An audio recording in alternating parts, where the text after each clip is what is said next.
Ya, bisa kita lihat sama-sama ya. Duta Damai dan Saksi Pengharapan, Inspirasi Spiritualitas Santo Yohanes Paulus II.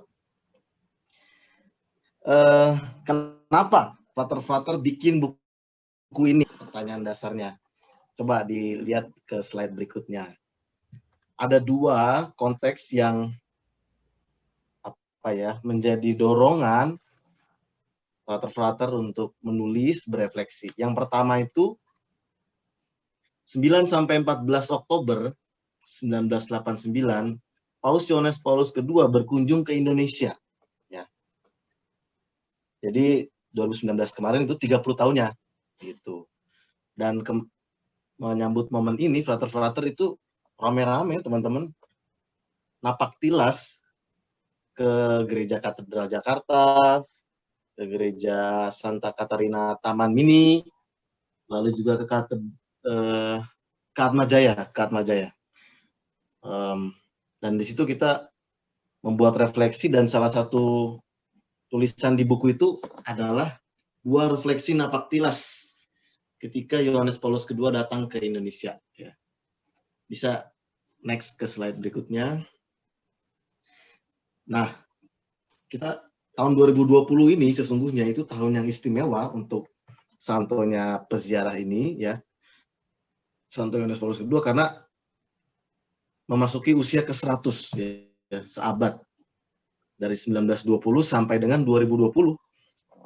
Jadi ada dua peristiwa istimewa yang membuat kami itu sama-sama, yuk kita bentuk tim spiritualitas, yuk kita perdalam kehidupan Santo Yohanes Paulus II. Mari kita lihat ya. Buku ini, teman-teman, slide selanjutnya, bukan hanya ditulis oleh para frater, ya.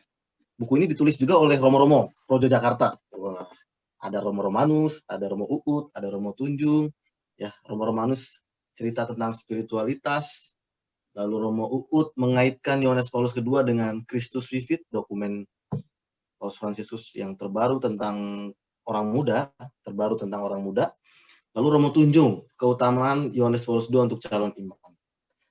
Sangat inspiratif, ya. Romo Yogo juga menulis bagaimana kita belajar menghidupi terus semangat Yohanes Paulus II untuk warga akademik Atmajaya. Lalu Romo Patrick menulis tentang testimoni para sahabat Yohanes Paulus II, dan ada Romo Sulis juga. Romo Sulis ini sekarang Paroki Kota Bumi tugasnya. Lalu menggagas gerakan Cultura Divita atau Culture of Life, ya, budaya kehidupan. Diinspirasikan dari salah satu ensiklik yang dibuat Yohanes Paulus II, yaitu Evangelium Vitae. Ya, Injil kehidupan. Next, bisa kita lihat. Nah, buku itu dibagi ke dalam dua bagian, teman-teman. Yang pertama, bagian pertama itu ada 7 tulisan dengan 7 perspektif yang saling memperkaya satu sama lain. Seperti tadi saya sudah katakan, ya, dengan sudut pandang yang berbeda, tentu kita bisa dapat gambaran yang lebih utuh tentang Santo Yohanes Paulus II. Bagian pertama ada 7 tulisan. Bagian kedua itu ada 12 tulisan. Bukan 12 tulisan sih, ya. Ada 12 bagian, mengikuti 12 bulan. Jadi setelah bagian pertama perspektif, bagian kedua itu adalah inspirasi spiritualitas sepanjang tahun. Jadi kalau teman-teman baca buku ini, teman-teman akan berproses, ya, ditemani tahap demi tahap secara kronologis, ya, mengikuti kehidupan dari Santo Yohanes Paulus II. Kalau 7 itu angka sempurna dan 12 itu angka dari jumlah para rasul dan suku Israel, kami membangun fondasinya dari situ. Dari struktur numerik, struktur angka-angka yang ada dalam kitab suci. Gimana lebih dalamnya? Ada di pengantarnya. Teman-teman bisa baca di bagian pengantarnya. Next, bisa. Kalau kita lihat, nah ini dia, ya, kronologis. Januari, keluarga, Yohanes Paulus II, Februari juga keluarga. Kita sediakan 2 bagian masing-masing untuk keluarga dan masa muda. Karena memang buku ini bisa untuk orang muda, bisa juga untuk keluarga. Bisa juga untuk orang tua ya. Selain anak, jadi satu keluarga komplit. Dan tulisan-tulisannya itu 2 paragraf, 3 paragraf, lalu ada doanya, ada pertanyaan reflektif, dan di atasnya itu ada perikop kitab suci yang menjadi inspirasi yang membantu kita untuk bermenung. Nah, ini kronologis teman-teman, bagus, ada keluarga, masa muda, lalu Yohanes Paulus II dan Bunda Maria ya. Yohanes Paulus II itu dekat sekali dengan Bunda Maria ya. Kalau di buku, nanti teman-teman kalau beli buku ini ya, gokil nih buku ini. Romo Vikjen, Romo Samuel Pangestu memberikan komentar yang menurut saya mengena pada intinya ya. Saya bacakan nih. Dasar spiritualitas Santo Yohanes Paulus II adalah kecintaannya kepada Ekaristi, adorasi sakramen Maha Kudus, dan Bunda Maria. Santo Yohanes Paulus II mempunyai kedekatan dan kecintaan dengan Bunda Maria. Kapan Yohanes Paulus II berdoa Ekaristi? Kapan Yohanes Paulus II adorasi? Kapan Yohanes Paulus II rosario? Itu intensif, teman-teman. Dan teman-teman bisa temukan tentu saja di buku ini. Gitu. Ya. Buku ini nanti detail, teman-teman bisa baca ya. Dan mungkin membantu pertumbuhan hidup rohani, tercerahkan juga. Ada itu di bagian misalnya ya, hidup doa Santo Yohanes Paulus II. Itu nanti di bulan Oktober bisa dibahas oleh Frater Hari, diperdalam oleh Frater Hari. Ada pengalaman di seminari, karena kita juga mau mempromosikan bahwa gereja butuh imam. Lalu ada kunjungan kepausan ya, ini paus peziarah, 129 negara dikunjungi oleh Paus Yohanes Paulus II, dan banyak sekali. Dan paus ini kalau menurut kesaksian sekretarisnya itu punya volcano energy. Ya. Ini bagus nih, volcano energy, dalam arti nggak habis-habisnya, nggak ada matinya tenaganya. Membaktikan hidup bagi Tuhan, bagi gerejanya, bagi sesama, itu seperti terus-menerus meluap-luap energinya dan tak pernah habis. Karena memang berasal dari Allah yang tidak terbatas. Nah, itu terus sampai warisan sebagai paus. Next, bisa kita lihat. Nah, saya hanya mengajak kita, mengapa kita perlu membaca buku ini? Kalau saya pelajari kehidupan Yohanes Paulus II, ada 3 tahap Yohanes Paulus II menyerupai Tuhan Yesus. Ya, 3 tahap. Yang pertama itu mohon rahmat. Dalam doa-doa mohon rahmat yang benar loh ya. Mohon rahmat yang benar. Dan rahmat ini tidak sama dengan misalnya pekerjaan. Tidak sama dengan misalnya jodoh. Tidak sama misalnya dengan hasil ujian yang memuaskan. Tidak sama. Rahmat adalah keutamaan, teman-teman. Keutamaan ilahi yang dianugerahkan oleh Tuhan. Ya, mohon rahmat yang benar. Sehingga doa itu bukan sekedar transaksi. Kadang-kadang kita berpikir doa itu minta pada Tuhan, minta. Tapi doa itu soal intimacy, ya, kedekatan, relasi dengan Tuhan. Bukan transaksi, tapi intimacy. Nah, yang kedua itu meneladan. Nah, ini sifatnya masih berkaitan dengan apa ya? Humanisme gitu ya, terkait dengan kepribadian manusia. Yohanes Paulus II meneladani Yesus. Pribadi Yesus, karakternya apa yang bisa dipelajari? Kalau Yesus itu berbelas kasih, Yohanes Paulus II berbelas kasih. Ya. Kalau Yesus itu adil, Yohanes Paulus II adil. Ya. Kalau Yesus itu misalnya juga murah hati, Yohanes Paulus II juga murah hati. Itu kita lihat, kita baca dari dalam Injil, ya, kesaksian dari para rasul. Yang kedua, dan yang ketiga itu menyerupai mistik, ya. Ini sudah masuk ke dalam diri kita karena sudah berkaitan dengan relasi intensif antara aku dengan Tuhan, antara Yohanes Paulus II dengan Yesus. Makanya kalau kita lihat salah satu video tentang Yohanes Paulus II di YouTube itu ya, tentang yang background lagunya, backsoundnya itu Jesus Christ You Are My Life itu, Di akhir itu dikatakan, mengapa kita merindukan Yohanes Paulus II sedemikian mendalam? Karena he was like Christ, ya. Karena Yohanes Paulus II itu seperti Yesus. Udah seperti Yesus. Kalau kita lihat Yohanes Paulus II itu kayak ngeliat Yesus gitu ya. Adem, damai. Nah, dalam buku ini saya memfokuskan keutamaan Yohanes Paulus II sebagai pribadi pembawa damai dan pengharapan. Asik nih judulnya, bagus judulnya. Ya, membawa damai dan pengharapan. Kita sama-sama tahu lah, misalnya Yohanes Paulus II itu mengampuni Ali Akbar 13 Mei 1981. Yohanes Paulus II merintis doa lintas agama di Asisi, ya. 27 Oktober 1986, yang sampai sekarang masih diteruskan. Pengampun, pembangun jembatan, pembawa damai dan pengharapan, ya. Mewartakan, Yohanes Paulus II sangat kuat mewartakan tentang betapa pentingnya kita menjaga kehidupan, terutama misalnya juga kehidupan bayi-bayi, ya, yang masih dalam rahim perempuan. Yohanes Paulus II pembawa damai dan saksi pengharapan. Tapi sebetulnya kalau kita lihat dalam dalam kehidupan Santo Yohanes Paulus II, itu sebenarnya yang terjadi itu sebaliknya, teman-teman. Mengapa? Karena ada dua konteks yang saya lihat. Yang pertama itu pengalaman ditinggalkan dalam keluarga. Teman-teman bisa secara detail lihat di sini. Yohanes Paulus II kepada André Fossat, ya, wartawan dan esais Prancis, sekaligus sahabatnya, mengatakan, usia 20 tahun itu orang-orang yang saya cintai telah pergi. Bahkan kakakku Olga yang seharusnya juga saya cintai telah pergi 6 tahun sebelum saya lahir. Ibunya Emilia usia 9. Edmund kakaknya usia 12. Lalu Karol senior bapaknya usia 21. Ya. Olga 6 tahun sebelum lahir. Lihat, ya. Santo lahir dari pengalaman ditinggalkan dalam keluarga. Satu, keluarga, kehilangan. Dua, itu adalah pengalaman peperangan dan kerja paksa di Polandia. Ya. Karena Polandia ini itu combo mengalami kekalahan perang, ya, double.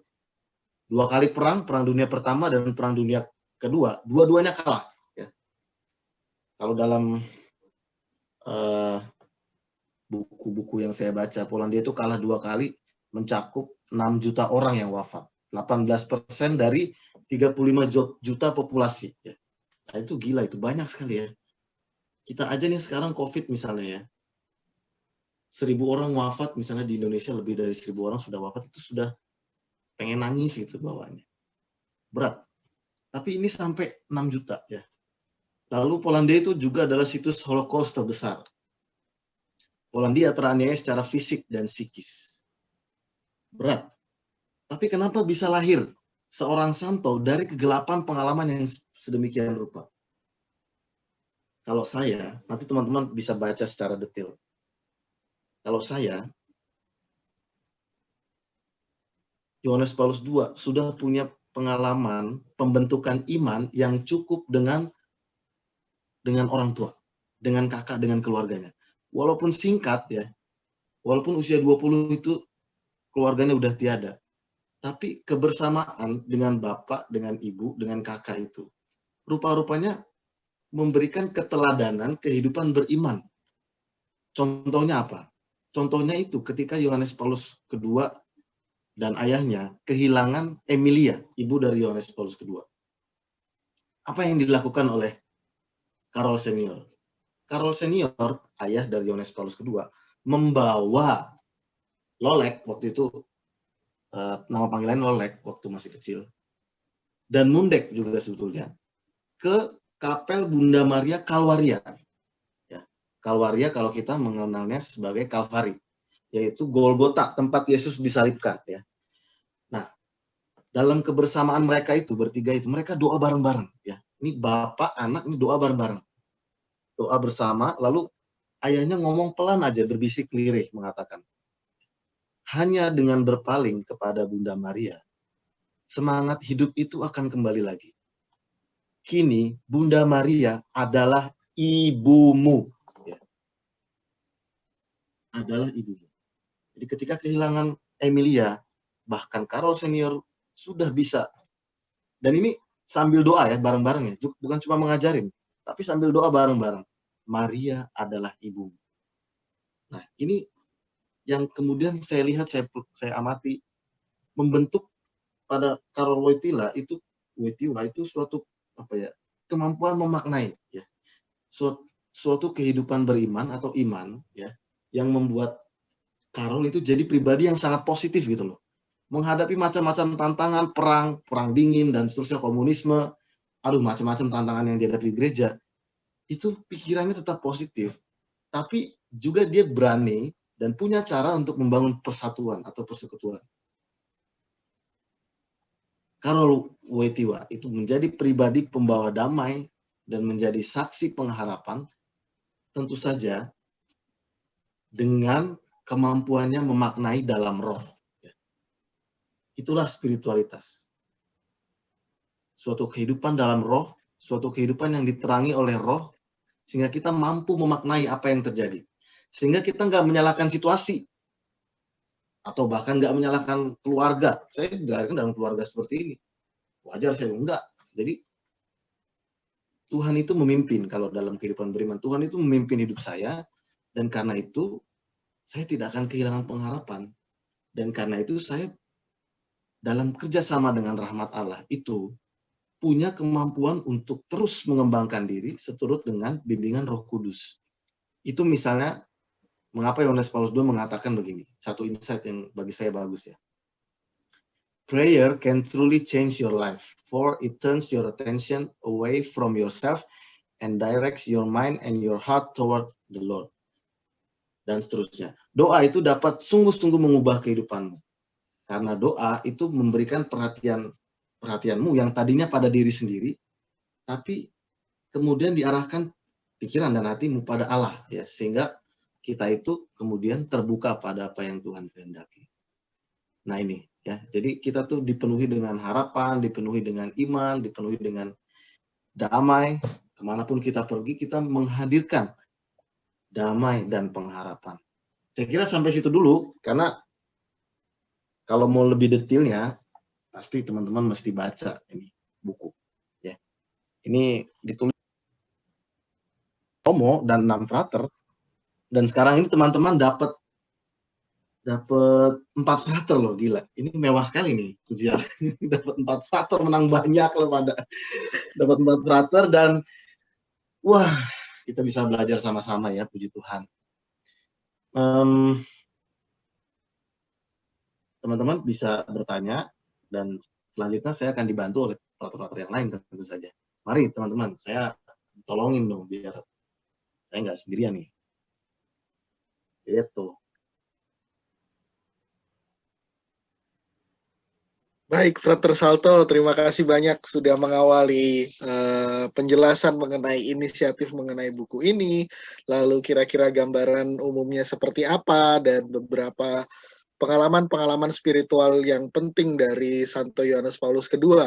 Nah, mungkin karena tadi Frater Salto sudah menjelaskan bahwa ini kita ditemani dengan 3 frater lainnya selain Frater Salto. Nah, tentu nggak boleh disia-siakan. Nah, kita akan mengulas figur Sang Paus Peziarah ini dari sudut pandang 3 frater lainnya gitu ya. Ada Frater Billy, ada Frater Febri, dan terakhir nanti ada Frater Hari gitu ya. Masing-masing akan menjelaskan dari apa yang ditulis di dalam buku ini. Mungkin kita mulai dulu dengan masa muda Frater Billy dulu ya. Kita akan memulai dengan masa muda Santo Yohanes Paulus II. Seperti apa sih Frater Billy masa muda Santo Yohanes Paulus II itu? Halo semua ya, kedengeran ya? Kedengeran, Frater. Oh, mantap nih. Kalau kita itu, kalau nggak afdol, kalau kita tuh nggak kenal sama Santo Yohanes Paulus II gitu. Kita percuma nih beli buku kayak gini, kalau kita nggak kenal sama JP itu siapa sih tuh JP? Mungkin kita bertanya-tanya kan. Nanti untuk saya memberikan gambaran singkat aja, karena kebetulan saya tuh dapat kepercayaan oleh oleh Frater Salto. Frater Salto ini adalah ketua, teman-teman. Saudara-saudara adalah ketua. Jadi dia yang memimpin kami semua. Ada Frater Hari, Frater ini Frater Yopi atau Frater Febri nih? Pakai namanya. Ini salah nama ini, gimana nih? Salah nama nih. Nah, teman-teman, kita ngebahas sedikit ya tentang siapa sih Santo Yohanes Paulus kedua itu sebenarnya. Jadi itu kebetulan itu saya tuh mendapat kesempatan sangat menarik sekali gitu. Jadi itu tentang masa mudanya Santo Yohanes Paulus kedua itu seperti apa sih? Jadi teman-teman di dalam buku itu nanti ada tema-tema khusus. Di setiap babnya itu tuh ada ngebahas, ada yang tema tentang masa muda, kunjungan Santo Yohanes Paulus kedua yang sudah tadi yang disampaikan oleh Frater Salto itu sendiri. Nah, saya coba mau menggambarkan kira-kira saya tuh nulis apa gitu kan dalam 1 bulan itu. Jadi itu saya menulis tentang masa muda Santo Yohanes Paulus kedua. Ada 4 hal. Saya sedikit cuma kayak review doang ya, tapi untuk kalau mau lebih jelasnya teman-teman harus baca bukunya gitu kan. Nah, ada 4 hal. Yang pertama itu dia tuh menjadi seorang pelayan altar. Yang kedua, dia penyerahan diri kepada Tuhan. Dan yang ketiga itu dia menjadi seorang pemimpin. Dan yang keempat itu mencintai tanah air. Nah, dalam 1 bulan itu ada 4 tema yang ditawarkan gitu. Nah, kita ngebahas dulu nih tentang menjadi pelayan altar gitu. Di sini teman-teman pasti pernah lah menjadi pelayan altar, menjadi misinar, yang melayani kalau lagi misa segala macam, pasti pernah lah teman-teman mengalami seperti itu. Saya juga pernah mengalami hal sedemikian sebelum saya menjadi frater. Saya juga sempat menjadi misinar. Nah, kita ini sosok Yohanes Paulus kedua itu seperti apa sih? Jadi tuh kalau kan biasanya pada tanggalnya kita ngebahas tentang sejarah Santo Yohanes Paulus kedua sendiri gitu kan. Jadi tanggal 25 Mei 1929 itu sudah 9 tahun nih, 9 tahun Santo Yohanes Paulus kedua itu tuh dia tuh menerima komuni. Udah menerima komuni, tapi kita lihat juga sebelum sebulannya itu tuh ternyata orang tuanya, si ibunya Santo Yohanes Paulus kedua itu meninggal. Bayangin aja teman-teman, lagi di situasi kayak gitu menerima komuni suci, tapi dia masih teringat sama ibunya yang meninggal, masih ingat-ingat bagaimana ya nanti kalau misalkan disposisinya masih sedih segala macam karena kan nggak siap gitu, karena kita harus menerima tubuh Kristus tapi dalam keadaan yang demikian. Nah kayak gitu berlanjut akhirnya dia tuh aktif menjadi pelayan altar. Dia ikutin kegiatannya segala macam, tapi Santo Yohanes Paulus kedua ini kayak kita ini kadang-kadang nakal, kadang-kadang siapa yang di sini pasti yang suka bolos lah kalau lagi dapat tugas. Frater Febri ini kayak sering banget gitu kalau harusnya tugas tapi bukannya tugas malah dia melenceng itu kan, sama kayak Santo Yohanes Paulus kedua gitu. Dia juga pernah gitu mengalami nama-nama yang masa-masa nakal gitu kan, sampai ayahnya Frater Febri lagi bukan. Ayahnya Santo Yohanes Paulus kedua itu marah kepada Santo Yohanes Paulus kedua, kepada nama kecil namanya Lolek gitu kan, kepada Lolek gitu kan. Dia ngomong kayak gini nih, kamu bukannya putra altar yang baik, kamu harus banyak berdoa kepadanya. Tuh, ditegur. Bayangin aja seorang paus ya, yang kita tahu orang paus aja ditegur gitu sama orang tuanya, masa kecilnya juga bukan yang harus yang suci-suci, tapi juga pengalaman kayak kita juga, kayak merasa menjadi anak muda segala macam tuh bener-bener ya cocok banget lah. Kalau apalagi teman-teman kalau baca lagi nih, lebih baca lagi tuh detailnya tuh pasti teman-teman bakal pas gitu, bakal tahu ketika jadi pelayan altar itu seperti apa gitu kan. Nah yang kedua itu dia tuh penyerahan diri itu kepada Tuhan. Kita tahu kan Santo Yohanes Paulus kedua ini tuh dia tuh suka banget sama namanya doa rosario. Di sini ada yang suka doa rosario. Frater Febri kayaknya kurang deh, apalagi Frater Salto gitu ya, Frater Salto ya. Jadi itu emang benar-benar menjadi contoh bagaimana ini sosok paus kita ini tuh ngajarin lu doa rosari itu kayak gimana. Ternyata masa dulunya ketika masa kecilnya itu tuh dia tuh dikenalin sama orang tuanya sama ibunya sendiri itu tuh. Jadi pokoknya setiap jadi pengalaman masa muda ketika dia lagi ngerjain apa, dia masih ingat akan doa segala macam, akan doanya gitu kan. Dia memang benar-benar sangat penyayang banget sama Bunda Maria. Dia pokoknya mencoba untuk setiap mengambil waktu lah, menyisihkan waktu. Emang kadang-kadang kita tuh ngerasa susah gitu untuk doa rosario, apalagi baru salam Maria sekali aja ngerasa udah ngantuk gitu kan.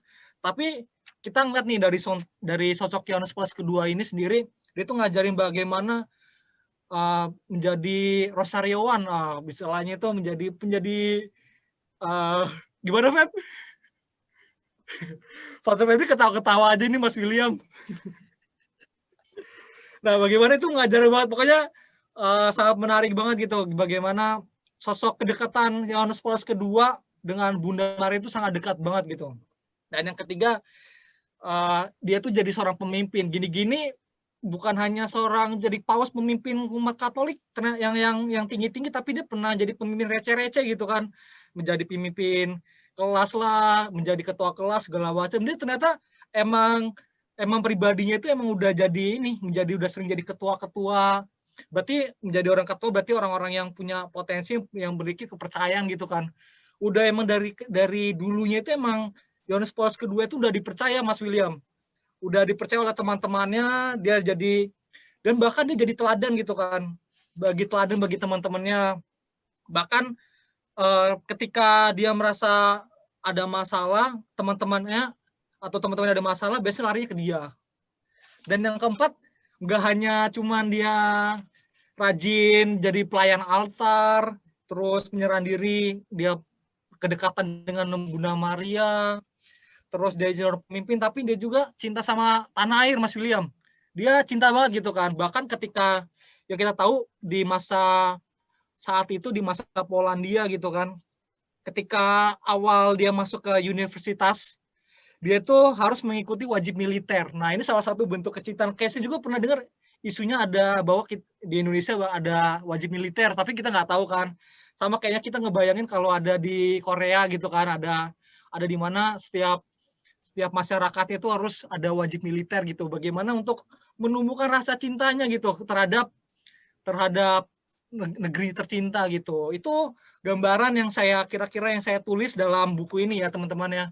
Kalau untuk yang lebih lanjut lagi pengen tahu, nah teman-teman harus baca buku ini. Jadi teman-teman tahu nih kira-kira apa sih kelanjutannya. Nah, nanti untuk kelanjutannya Mas Sambuni nanti dijelasin sama Frater Febri tuh untuk melanjutkannya. Nah, seperti itu Mas William. Oke, terima kasih banyak Frater Billy. Cocok banget nih Frater Billy menulis tentang masa mudanya Yohanes Paulus kedua karena memang masih muda sekali ya. Muda banget pokoknya orangnya. Walaupun dia udah tua tapi jiwa mudanya itu masih ada gitu. Termasuk keserangan main ski gitu ya Frater ya, main kano gitu ya. Baik, terima kasih banyak Frater Billy sudah memberikan insight mengenai masa mudanya Yohanes Paulus kedua. Tapi saking berharganya masa muda Yohanes Paulus kedua ini, sekedar informasi saja, di buku ini ditulis oleh dua orang yang berbeda. Yang pertama Frater Billy dan yang kedua Frater Febri ya. Nah, mungkin Frater Febri bisa melanjutkan cerita mengenai masa mudanya Yohanes Paulus kedua dan Mas juga Will, kabarnya akan bercerita tentang kunjungan Yohanes Paulus kedua ke Indonesia ya. Silakan Frater, mungkin bisa langsung bercerita apa saja yang bisa jadi inspirasi. Mas Willem sebentar. Ya Frater. Ada Ibu Yasinta Wara, mamanya Frater Febri, itu hari ini berulang tahun. Waduh. Sekarang ya hadir bersama kita. Selamat ulang tahun Ibu. Selamat ulang tahun Ibu Yasinta. Waduh. Aduh, ketahuan Feb. Tuhan berkati. Sehat. Dari bolos ketahuan Feb. Saya mendoakan. Kita semua mendoakan. Monggo, Frater Febri, lanjut. Silakan Frater Febri. Saya speechless nih kayaknya nih. Ya, oke. Ya, Sobat Berziarah, selamat malam. Perkenalkan nama saya Frater Febri. Nah, saya frater dari Uskupan Agung Jakarta. Dan untuk mengenai buku ini, tadi seperti yang sudah Mas William bilang, saya dan Frater Billy yang menggarap masa muda berkait masa muda Santo Yohanes Paulus II ini. Berkaitan dengan kelanjutannya mungkin saya sedikit saja, karena nanti kalau saya jelasin semuanya nanti nggak cukup waktunya, lalu juga nanti kalau misalkan itu isi bukunya udah tahu, makanya harus membeli ini dulu, gitu. Nah, kalau misalkan saya lihat kelanjutannya tadi itu Frater Billy sampai di bagaimana dia mencintai tanah air, sekaligus dia juga menjadi pendoa. Kalau saya kelanjutannya untuk penulisan buku ini, saya mengambil bagaimana Santo Yohanes Paulus II itu terlibat juga. Dia punya talenta loh, jangan salah.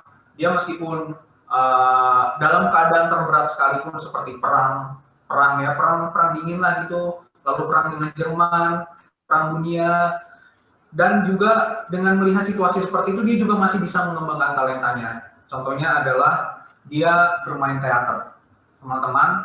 Meskipun saya nggak suka, saya bukan yang pencinta teater, maniak teater gitu, tapi saya melihatnya bahwa dengan situasi sesulit apapun, kita bisa mengembangkan talenta tersendiri.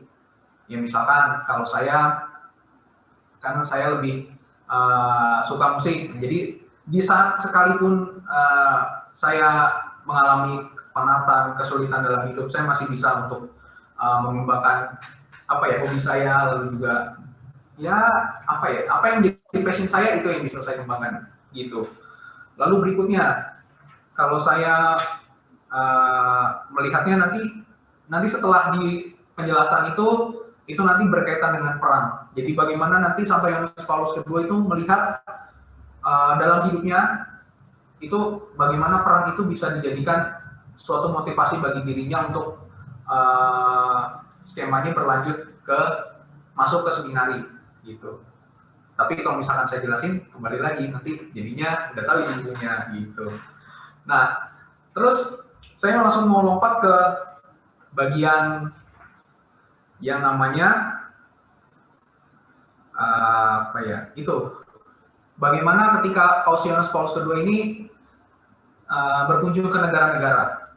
Ya mungkin teman-teman sekalian, sobat peziarah sudah mengetahui kalau misalkan Paus Yohanes Paulus II ini memang dikenal dengan paus yang suka jalan-jalan, dalam arti bukan jalan-jalan mau kemana-mana, tapi dia melakukan kunjungan-kunjungan kenegaraan dengan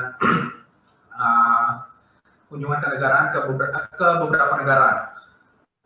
Saya mengangkat di sini ada empat negara. Yang pasti yang pertama kita tahu Indonesia, kan tadi sudah dijelaskan.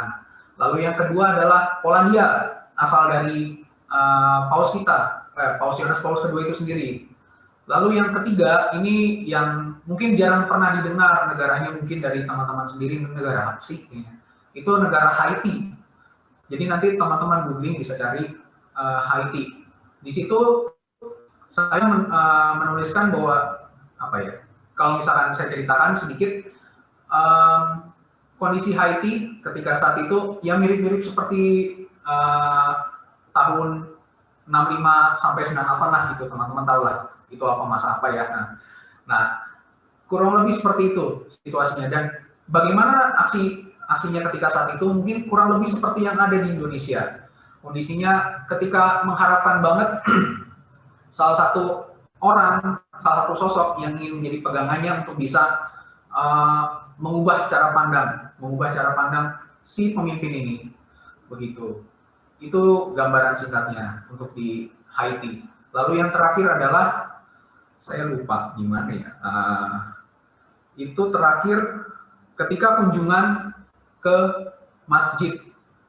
Jadi jarang-jarang nih seorang paus kunjungan ke masjid di Suriah. Dan ya mungkin kita tahu sudah punya gambaran penting mengenai Suriah itu tempat seperti apa, kondisinya lah minimal, kondisi politiknya, geopolitiknya seperti apa. Dan sebelum itu, Paus Yohanes Paulus II itu berkunjung. Ini bagi saya suatu momen yang langka, suatu momen yang nggak akan pernah dilupakan oleh baik kita sebagai umat Katolik maupun dengan umat Muslim sendiri. bersama-sama kita membangun sebuah kedamaian sendiri. Itu yang kemudian ditegakkan oleh Santo Yohanes Paulus II ketika masa hidupnya. Nah, untuk lebih lanjut lagi, maka saya menyarankan kepada teman-teman untuk membaca buku ini. Saya sarankan karena buku ini memang menyediakan setiap minggu dalam setiap bulan itu menyediakan permenungan yang baik, permenungan yang bisa kita coba renungkan dalam hidup kita, dalam keseharian hidup kita lah, begitu. Semoga dengan kita membeli buku ini, kita sama-sama mau berjuang dalam artian ya kita sama-sama menggali spiritualitas Santo Yohanes Paulus II, begitu. Itu saja dari saya. Terima kasih banyak.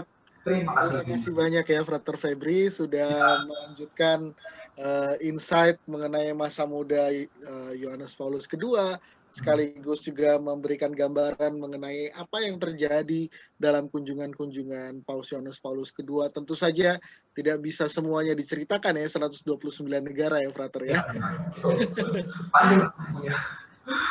Dan ada beberapa negara yang juga dikunjunginya tidak hanya satu kali. Polandia misalnya setahu saya mungkin ada 2 atau 3 kali dan selalu menjadi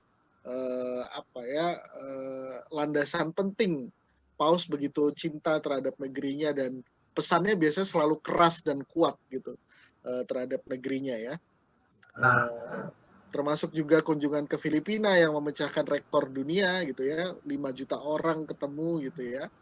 Nah nanti teman-teman bisa baca semuanya di dalam buku yang sudah disiapkan oleh para frater ini, dan kita sudah mengetahui secara umum gambaran dari buku ini, masa muda Yohanes Paulus II, lalu bagaimana kunjungan-kunjungannya. Dan tadi juga sudah disinggung oleh Frater Salto mengenai hidup doanya Yohanes Paulus II. Dan hidup doanya itu luar biasa, tetapi luar biasanya itu seperti apa sehingga kemudian ia memiliki hidup doa yang begitu intim dengan Allah gitu ya. Kita akan mendengarkan dari Frater Hari. Selamat malam Frater Hari. Selamat malam Willem, selamat malam teman-teman semua. Iya, Frater, terima kasih untuk waktunya dan mungkin bisa langsung menceritakan nih, Frater, gimana sih hidup doanya Paus Yohanes Paulus II ini dan bagaimana kita bisa mencontoh hidup doa yang luar biasa dari seorang kudus ini. Silakan, Frater. Iya, saya bersyukur ya teman-teman saya tadi sudah banyak mencerita tentang sosok Yohanes Paulus II dan sebenarnya sudah banyak juga disinggung mengenai inspirasi hidup doa beliau. Jadi sebenarnya saya menambahkan sedikit saja. Saya hanya menambahkan soal moto pelayanan Yohanes Paulus II yang bisa menjadi inspirasi rohani bagi kita semua yang juga bagi saya menjadi core atau pokok semangat beliau. Motonya itu totus tuus ego sum et omnia mea tua sun. Saya adalah milikmu dan dalam diriku adalah milikmu. Ini adalah menjadi bagian bagaimana sosok Yohanes Paulus II memiliki keutamaan menyerupai dengan Kristus melalui perantara Bunda Maria. Tadi juga sudah disinggung pokok-pokok yang menjadi kecintaan beliau akan kehidupan doa, yaitu sumbernya pasti Ekaristi, sebagai sumber untuk kekuatan di dalam pelayanan beliau di tengah segala hiruk-pikuk pekerjaan dan juga tugas-tugas yang beliau kerjakan. Kemudian Rosario sebagai jalan Maria, sarana menyerupai Kristus. Kemudian juga adorasi. Nah ini kesempatan penyembahan kepada Sakramen Maha Kudus juga menjadi kekuatan dan doa kepada Sakramen Maha Kudus. Saya menambahkan satu hal, beliau juga sosok inspiratif terkait dengan sosok pendamai, menjadi sosok pendamai. Ketika tahun 1986, ia mengadakan doa lintas agama yang dihadiri oleh para pemuka-pemuka agama, dan di situ juga menjadi bagian bagaimana Yohanes Paulus II juga punya relasi dekat dengan pemuka-pemuka agama atau agama-agama lain. pribadi yang seimbang, dia cukup tahu waktu dan tempat, kapan waktunya dia makan, istirahat, kemudian pelayanan, mengerjakan tugas-tugas, dan di balik hiruk pikuk pekerjaan, kesibukannya, dia juga menyisipkan doa. Ada kesaksian dari sekretarisnya, kalau ditanya Yohanes Paulus kedua di mana, biasanya itu beliau ada di kapel, sedang bertiarap di lantai, tenggelam di dalam kehidupan doa. Nah, ini kesaksian yang menurut saya inspiratif ya. Kalau ditanya Willem biasanya di mana gitu ya, oh ada di Atma Jaya, oh lagi belajar, bagus gitu kan. Ini bisa menjadi sosok atau figur yang dijadikan panutan atau teladan dalam kehidupan doa dan rohani. Itu saja tambahannya, terima kasih. Baik, Frater Hari, terima kasih banyak sudah memberikan insight mengenai hidup doa Paus Yohanes Paulus kedua. Dan bicara tentang hidup doa, termasuk doanya yang bertiarap itu, saya jadi ingat peristiwa pertemuan Yohanes Paulus kedua dengan Santo Oscar Romero. Waktu itu masih uskup ya, masih uskup Salvador, dan itu kunjungan pertama ke Amerika Latin kalau saya nggak salah oleh Paus Yohanes Paulus kedua. Semua orang gempar mencari beliau gitu ya, pagi-pagi nggak diketemukan, ternyata ya ada di dalam katedral sedang tiarap begitu. Dan yang menemukan adalah uskup Oscar Romero yang kemudian menjadi kudus ya. Dan